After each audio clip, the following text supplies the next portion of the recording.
If you're unhappy with your life, listen carefully, because this short story might change the way you see everything. Once upon a time, a crow sat on the branch of a tall tree, not resting, but crying in deep sorrow. Below the tree, a monk was meditating, when suddenly a tear fell onto his cheek. The monk looked up and saw the crow trembling with sadness.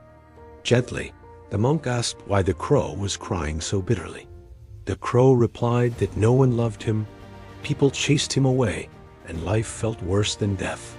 The monk felt compassion and said happiness comes from accepting where you are.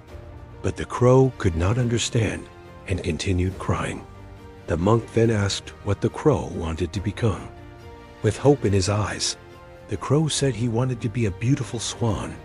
The monk agreed, but asked him to first find a swan and ask if he was truly happy.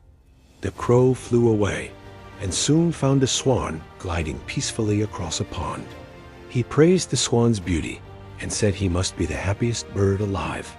The swan sighed and said he wasn't happy because he lacked colors. The swan believed the colorful parrot must be the happiest bird. The crow flew again and found a parrot shining with bright colors. He admired the parrot and said happiness must belong to him. The parrot shook his head and said humans cage parrots and steal their freedom. The parrot believed the peacock must be the happiest creature. The crow searched far and finally found a peacock locked inside a zoo. Crowds gathered to admire the peacock's beauty.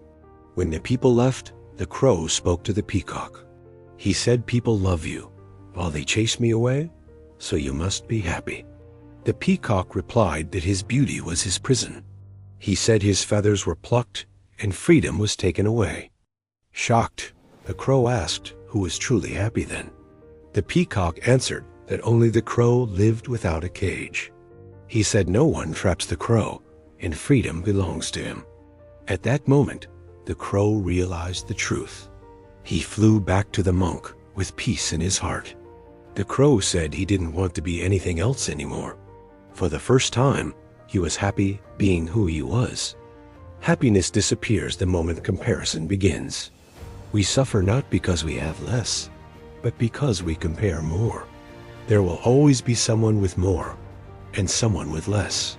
The happiest person is the one who is content with what they have. Stop comparing and start living.